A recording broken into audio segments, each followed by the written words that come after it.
In 2017, there was a petition on Change.org that urged DC and its writers to make the Joker gay again, citing a variety of evidence to say that the Joker had a history of being portrayed as a homosexual. This was eventually picked up by several news outlets and individuals on social media. Of course, the reactions to this varied. Some were on board, as the petition has been signed by over 2,000 people.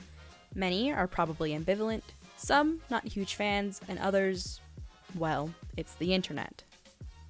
The thing is, there is a reason why this petition exists.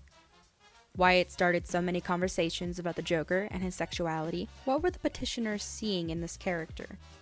The character that is arguably one of the most well-known and iconic villains of all time. To answer this question, we must first ask, who is the Joker? There is a good chance that anyone watching this will be at least marginally familiar with this character, if not an avid fan, but here's a quick rundown anyway. The Joker is a supervillain created by Bill Finger, Bob Kane, and Jerry Robinson. He first appeared in the debut issue of the comic book Batman #1, published by DC Comics. Credit for the inspiration behind his creation is disputed. Most agree the character was spawned from this variation of the Joker card and Hans Walter Conrad Veitz's portrayal of Gwynplaine in The Man Who Laughs, a 1928 American silent romantic drama film. Simply by looking at Veitz's appearance in this film, we can see the resemblance. In his comic book appearances, the Joker is portrayed as a criminal mastermind. Introduced as a psychopath with a warped sadistic sense of humor, the character became a goofy prankster in the late 1950s in response to regulation by the Comics Code Authority, before returning to his darker roots during the early 1970s. The Harley Quinn of hate has since expanded his horizons from comics. He's seen in cartoons, video games, movies, both live action and animated, and novels, with many different stories and variations of the character. However, the Joker has no set backstory or origin, having said that he prefers his past to be multiple choice. Many believe that this is an essential part of his character, and what makes him so villainous and frightening, because we fear what we don't understand. However, the most famous possible origin story is that from the comic and animated film, The Killing Joke, wherein the Joker is an abused member of the underclass, who is hinted to suffer from mental illness. He turns to crime when his job as a stand-up comedian doesn't work, in order to try and support his wife and unborn child. He falls into a chemical waste vat and is reborn as the Clown Prince of Crime. He is completely and irrevocably changed. Now for a bit more relevancy. The Joker's sexuality has been rather widely contested. Many writers and artists have given their opinions. Such opinions vary from him being completely disinterested in sex or asexual, straight, bisexual, gay, etc. All of this, of course, has culminated in the debate, the petition, and the discourse around one of the best-known fictional characters of all time. In this video, I will be arguing that the Joker is queer, or at the very least queer-coded. Queer is now used to describe anything that challenges the prevailing binary notions of sex, gender, and sexuality, and sometimes used to describe nonconformity in other areas as well. This is merely one definition of queer. There exists so fucking many other definitions, it's not even funny. Disclaimer, I am queer, and I will be using this term throughout the video. I know that for some people, it is a difficult term, but the word has been used successfully by activists and theorists since the 1980s, reclaimed and used to describe an identity that won't fit into neat labels.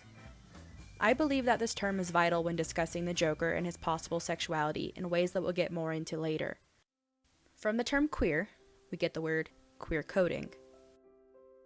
The Hays Code was the informal name for the Motion Picture Production Code, adopted in 1930 but not seriously enforced until 1934, 6 years before the Joker's first appearance.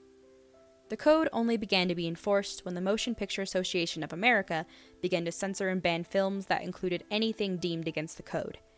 This was the beginning of many decades of media censorship. In 1954, the comics industry would come to have their own version, the Comics Code Authority. The creation of the code was influenced heavily by the publication of psychiatrist Frederick Wertham's book, Seduction of the Innocent, which asserted that Batman's stories are psychologically homosexual, and the subsequent backlash and outrage from parents. and other conservatives probably. The two codes had many similarities, and I will link the full lists below if you'd like to peruse the racism, sexism, and paranoia inherent within the attempt to censor creativity. But I'd like to bring your attention to these specific points. During the time period, relationships that weren't considered to be heterosexual were considered by most to be examples of these: vulgar, perversion, illicit, criminal, etc. In many places, homosexuality was considered to be a mental illness, if not illegal. But creators are creative, and depictions of these kinds of characters were not eliminated entirely. Rather, they were hidden in subtext. Those characters possessing certain characteristics, styles of dress, mannerisms, phrases, etc., that would make it so that only those really looking for it would notice. It also transpired that when you make your villain, the enemy, the monster, possess these characteristics, it works even better, because these characteristics were also seen as belonging to a group of people that were inherently wrong or perverse. Horror films such as Frankenstein, 1931, The Invisible Man, 1933, and The Old Dark House, 1932, capitalized on this, imbuing their monsters with what would be called a campy aesthetic. The horror genre, in particular, is susceptible to a camp interpretation. Not all horror films are camp, of course, only those which make the most stylish conventions for expressing instant feeling, thrills, sharply defined personality, outrageous and unacceptable sentiments, and so on. Camp is an aesthetic originating in around the 1870s that is often associated with homosexuality and queerness in general. Camp art is related to, and often confused with, kitsch, and other things with camp appeal may also be described as cheesy. When the usage reappeared in 1909, it denoted ostentatious, exaggerated, affected, theatrical, or effeminate behavior. Camp is incredibly complex and incredibly simple. It means many things to many people. The whole point of camp is to dethrone the serious. Camp is playful, anti-serious. More precisely, camp involves a new, more complex relation to the serious. One can be serious about the frivolous, frivolous about the serious. Camp finds something awfully funny about the musty respectability of suburbia. Camp people are born in a hall of mirrors and never find their way out of it. The camp personality reveals itself in the flamboyant gestures, the exaggerated tone, the operatic voice, the inflated role-playing. Camp is a comic vision of the world. Camp renders gender a question of aesthetics. The aesthetics cult following today grew rapidly during the transition from black and white to color television in the early 1960s. It was not until the 1960s television version of Batman that the link was made explicit, with the inherent ridiculousness of the concept exposed as a vehicle for comedy. The villains of series such as in Batman were costumed to take advantage of new colors and changing fashion styles in ways that took advantage of camp. It's easy to see this not just in the TV show, but in also how the Joker was portrayed in the comics of this era as a goofy prankster. This opposing side of the Joker arose and remains in bits and pieces in the character to this day. I would argue that this aesthetic of unseriousness, colorful, and vaguely homoerotic undertones continued on in the other Batman movies like Batman 1989, Batman Returns 1992, Batman Forever 1995, and Batman and Robin in 1997, up until the return to the serious and gritty and noirish style of the Dark Knight trilogy.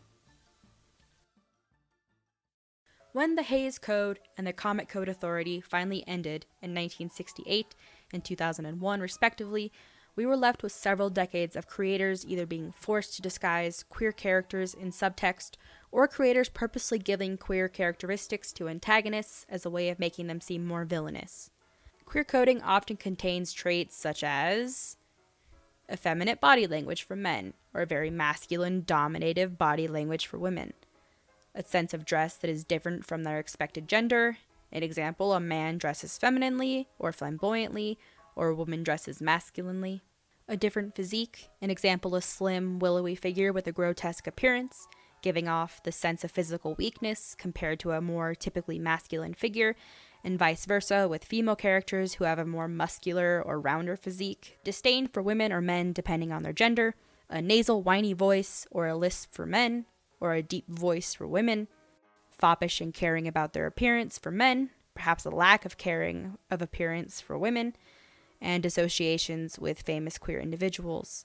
And I'm sure there are many more traits that I haven't said here. In this way, queer coding is more enduring than the censorship codes ever were, because we've seen it continue to happen years after their demise. Some famous examples of this include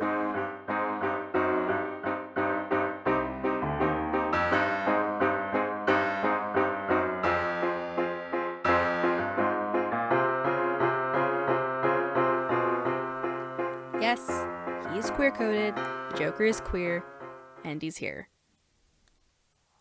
But Harley Quinn, but his wife and child from The Killing Joke. The Joker has had relationships with women. Queer doesn't always mean gay, as in men who love and have sex with men. Queer is often said to mean defying those boundaries. So, he could very well have or had a relationship with Harley or any other woman. Whether that is sexual, romantic, friends with benefits, or platonic, none of these exclude the Joker from being queer. Never mind the fact that Harley Quinn was only fairly recently introduced to the comic universe, originating in Batman the Animated Series in September of 1992. Their relationship is infamously abusive, and Harley Quinn in the comics is now usually shown to be in a relationship with Poison Ivy. The Joker was her origin story. How far that goes is a matter of opinion. And as for his supposed wife and child, well, ditto all of this, plus this is once again only one of many possible backstories. Just because he dresses that way and wears makeup doesn't mean that he's queer. You're right. Makeup is unisex. Bright colors are unisex. Hell, skirts and dresses and high heels should be treated as unisex. Anyone of any gender can and should be able to wear whatever they want without it automatically being something that implies their sexuality. However, there is a reason why so many people, usually LGBTQ+ people, including myself, see the Joker and their queer alarms go off. There's a reason why over 2,000 people signed a petition to make him gay again. There's a reason why the Joker was given these characteristics, and it wasn't to make him seem straight. Some of us see ourselves in him, even if it's just for his androgyny, defying social norms that say he can't wear certain clothes or act a certain way because he is a man. The Joker's whole thing says, screw that. Non-conforming to society's rigid roles is not just in his philosophy and actions, but his entire being and body, his entire presentation. That might be why so many people connect to him, despite everything, enduring as a pop culture icon. He doesn't love Batman, it's just an obsession. He wants to kill Batman. Let's talk about that, or at least have a montage about it. And why do you want to kill me? I don't want to kill you. What would I do without you? Go back to ripping off mob dealers? No. You complete me. I was such an idiot. I was so busy looking at you, admiring you, wanting to be like you. Be loved by you.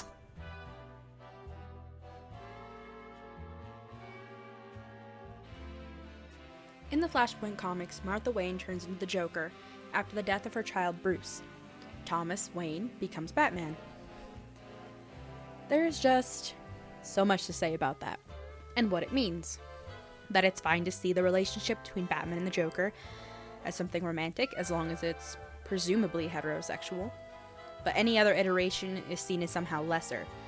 People argue that to imagine them as anything but enemies somehow takes away from their rivalry, that to portray them as anything but bitter enemies, despite this long and painful history of an obsession that has made them famous, is intrinsically less interesting or valid. It's bad, though? You're not 100% wrong. If the Joker is written as queer, with all the character traits that clearly code him that way, meaning the cross-dressing, the makeup, the homoeroticism, the pickup lines, etc., etc., etc., and that is in turn meant to make him seem creepy, perverted, or to add another layer onto his insanity, then yeah, is deeply problematic. Of course, there is a big chance that this is exactly why we get so many of our iterations of the Joker queer-coded. It's probably not always meant as queerphobic or homophobic or whatever, but that doesn't change the fact that it feeds into stereotypes, villainizing queer traits, and replaying harmful ideas of an identity outside of heterosexuality as being a mental illness. It adds another layer of prejudice and makes people feel less empathetic towards real queer folk, even if only subconsciously. This is especially troublesome when this kind of representation is the only queer representation available. Luckily, this is no longer the case, and we're seeing more and more queer characters emerge in comics and media in general. But the lasting effects will probably stay with us for many years to come. In several of the Joker's possible backstories, he is an oppressed member of society. Whether that means he is poor or mentally ill, dealing with abusive situations, or all of the above. These are unfortunately very familiar situations to queer individuals, as many LGBTQ+ people struggle with poverty and mental illness and abusive situations. From all of this, the Joker then becomes a vehicle for several types of subversions of these narratives and tropes. He is poor, although his wealth does tend to yo-yo back and forth depending on the story. And yet, he's able to go toe-to-toe with the absurdly wealthy Batman, relying on his ingenuity, charisma, and determination. He's often shown to reject material needs, and indeed his very first appearance in Batman #1 sees him perpetuate crimes against Gotham's wealthiest men. Even in one of the more modern iterations, we see this concept as important to his character. Said you were a man of your word. Oh, I am. I'm only burning my half. All you care about is money. This town deserves a better class of criminal. And I'm gonna give it to them. It's not about money. It's about sending a message. Everything burns. The idea being that you don't need to be privileged to be intelligent, to be powerful, to create amazing things and fight the ones trying to put you in your place. He is mentally ill. The Batman universe has a troubled history with mental illness and ableism that continues to this day. To be honest, there's probably a whole world, another video, to explore in the relationship between the Batman universe and mental illness. It's such a strong, overarching concept that even includes the Batman himself. It's been explored increasingly over the years by academics and the media alike. For a long time, it was acceptable to proclaim a villain as insane, without any kind of nuance. There is a vague kind of mental illness that supposedly explains every bad thing the Joker does. Why does he commit atrocities? Murder? Terrorize? Well, obviously it's because he's a madman. In the present day, there has been more of an attempt to give his mental illness complexity.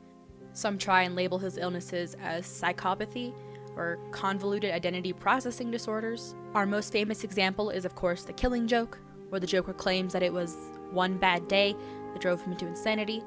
Some jump over it entirely by claiming him to be super sane, that he was faking it the whole time in order to avoid being executed, or don't ever really mention it. This is a difficult topic, for many reasons. Of course, we don't want to demonize mentally ill people. We hopefully understand nowadays that this is a serious thing that affects our physiology in very real ways, and that mentally ill people are more likely to be the victim than they are the aggressor of violent crimes. And perhaps by saying that someone like the Joker is mentally ill, whatever that illness may be, we say that it's what makes him evil. I think that is a valid way to critique the ableism built up in the Batman universe. I think it's also valid to disagree. As stated before, there have been a few ways in which people have begun to use mental illness and the Joker as a way to make him more sympathetic or relatable. The main one that comes to mind is Telltale Batman's John Doe and the Joker in this alternate universe, whose character is treated in such a different and unique way from the typical narratives of crazy equaling evil. John Doe is endearing. He's overly excitable, generally optimistic, loyal, and much smarter than he seems, leading to even the player underestimating him despite knowing who he is, or rather who he could be. John Doe's mental health deterioration is shown as being dependent on certain scenarios and emotional turmoil. Telltale showed the blatant mood swings, confusion, fear, and obsession that drives John Doe's motivation throughout the series. He is vulnerable and blatantly mentally ill, while still being a driving force in the story. He can be your enemy, but he can also be your friend. He isn't evil because he's mentally ill, not by a long shot. It's not something that he can help. This is a long, convoluted way of saying that when the Joker is portrayed as mentally ill, it is relatable for many queer people. For LGBTQ+ folks, discrimination, prejudice, denial of civil and human rights, harassment, and family rejection are still tragically common. This is often an instigating factor for mental illness among us. Queer adults are more than twice as likely as heterosexual adults to experience a mental health condition, and queer people are at a higher risk than the general population for suicidal thoughts and suicide attempts. And even if a queer person doesn't necessarily suffer from depression or anxiety, they might also suffer from other mental illnesses like bipolar disorder, schizophrenia, eating disorders, obsessive-compulsive disorder, or psychosis. So perhaps seeing a character like the Joker deal with trauma, hallucinations, or panic attacks and remain himself is not only relatable but inspiring. He is usually always in control of the situations he puts himself into. He uses his illnesses, not hiding it like it's something to be ashamed of. He knows it can make people uncomfortable, but he is aware that his entire being makes people uncomfortable, so he revels in it and laughs at their fear, playing up on their own ridiculous ableist ideas of what it means to be someone with a mental illness and using it to his own advantage. Another thing many queer folk might unfortunately have in common with the Joker is abuse. A few of his backstories, like the ones from Streets of Gotham, The Further Adventures of the Joker on a Beautiful Summer's Day, He Was, Batman 23.1, The Joker, and a potential one from The Dark Knight. You probably know what I'm referring to. There isn't enough time to fully get into all of these, which is probably for the best. If you'd like to, you may check them out for yourself if you're curious. But suffice it to say that in some of his backstories, the Joker was abused, and he got out of the situation.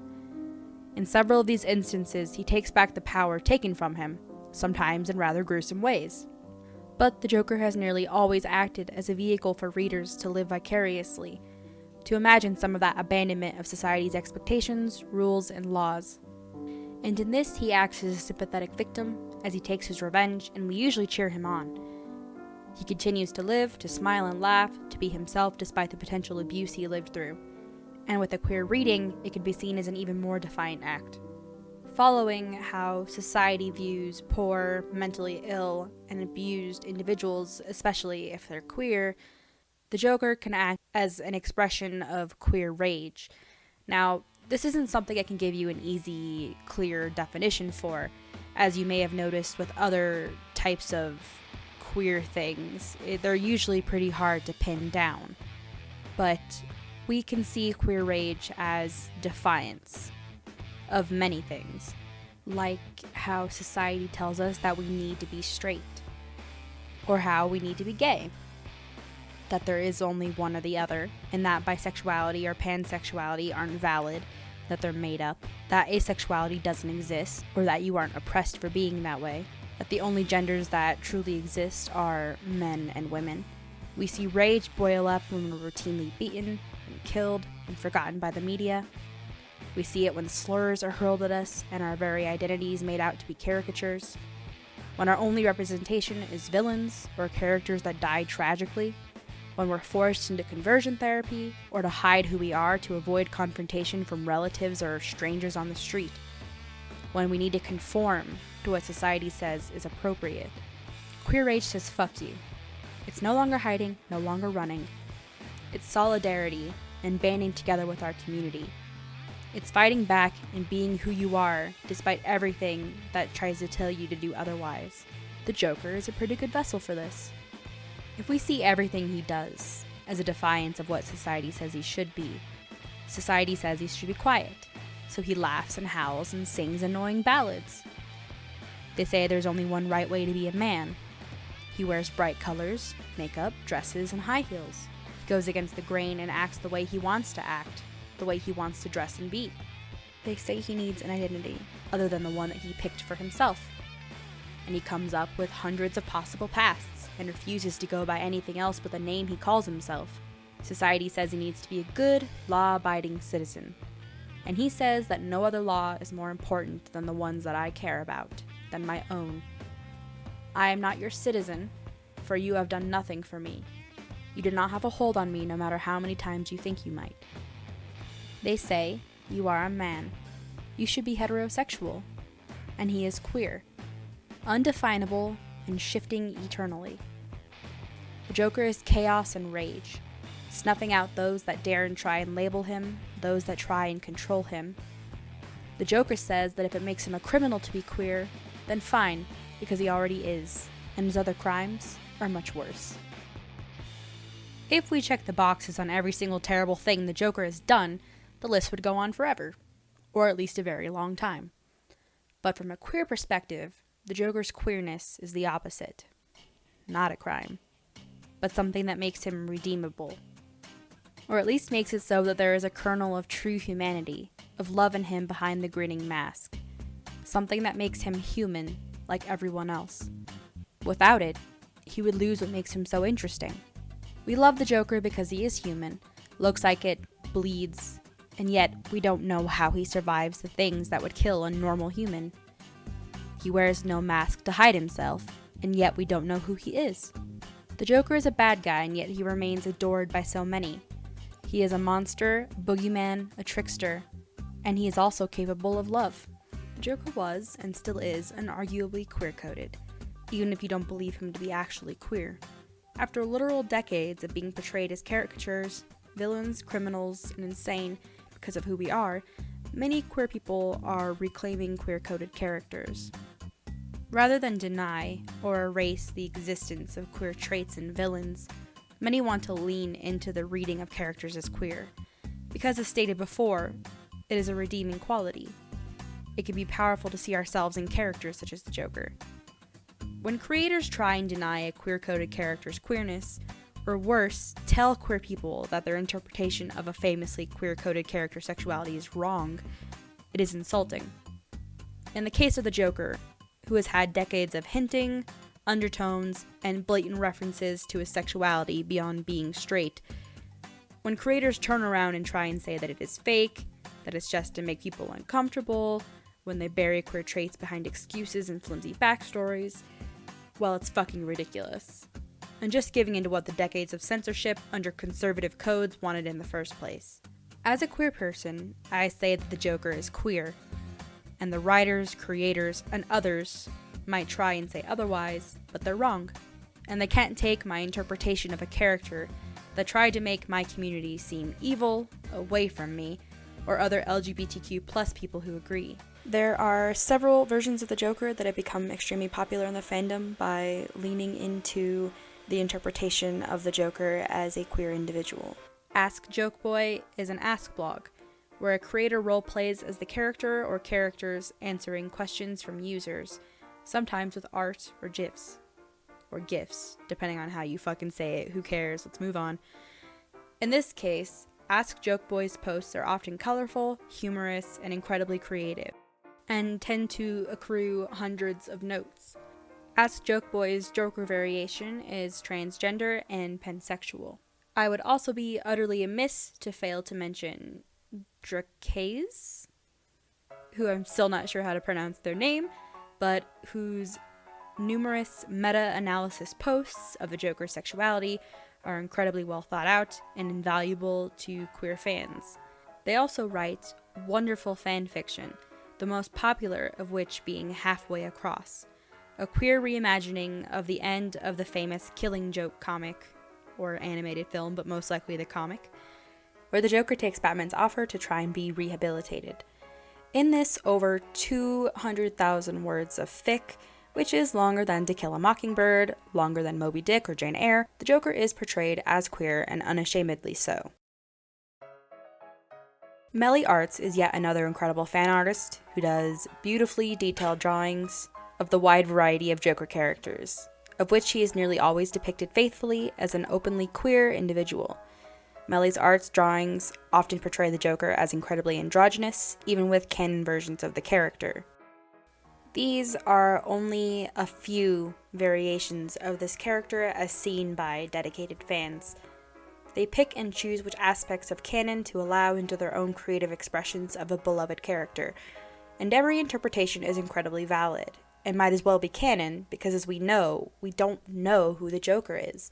Every variation of his sexuality, his gender, his presentation are a distinct possibility, as decided by the rules that the DC Universe has put in place for the Joker. The Joker is queer-coded, and nearly always has been. Whether it was more of a camp aesthetic, like in the Silver Age of comics and the Batman 1966 TV show, to queer characteristics that we see over and over again, like wearing makeup, cross-dressing, making blatant references to sleeping with men, his obsession or love for Batman, etc. It makes sense for him to be queer. Everything about him defies definition. His origins, his name, his memories, his MO, even whether he means some of the things he says or not. Why wouldn't his sexuality follow the same lines? Some people say that by not respecting the history of queer-coding the Joker and erasing it, it is untrue to his character. The Joker's intricate link to queerness via his queer-coding is becoming more and more recognized by creators who do things within the Batman universe. Some examples of this include Telltale Games. Specifically, the creative director of Telltale Batman series, Kent Muddle, has said that John Doe, the Joker character, is bisexual, although many of the other writers have been a driving force in bringing this to reality. Such a thing is not hard to believe of John Doe's character if you've played the game. In the Lego Batman movie, there are many blatant parallels between the Joker and Batman's relationship and the romantic melodrama Serendipity, repeatedly calling attention to the romantic undertones of their rivalry. This was obvious enough that it's hard to call queer-coding, especially since so many straight religious conservatives picked up on it and began to freak out. Several comic book writers like Scott Snyder and Peter Tomasi have said that they believe the Joker is in love with Batman, although not in a traditionally romantic way, whatever that means. Such a thing has its own set of problems to consider, but if we take them at their word, then here's the thing. The Joker is a man, usually, and he loves another man. Not like a brother, as usually there seems to be too much sexual and romantic undertones and lingo to truly qualify for that. Nor like a friend, although perhaps their friendship is merely incredibly strange. It may not be 100% romantic, but it is powerful. It's an obsession. It's dark and at times defined as sexual. Many people have noted the underlying homoeroticism of their encounters, or in universes where they were just straight up married. But it is unable to be defined by the way that we tend to label relationships. They're enemies, obviously, but unable to kill each other. They're codependent. They are literally designed to be the other's counterpart. Without Batman, there is no Joker.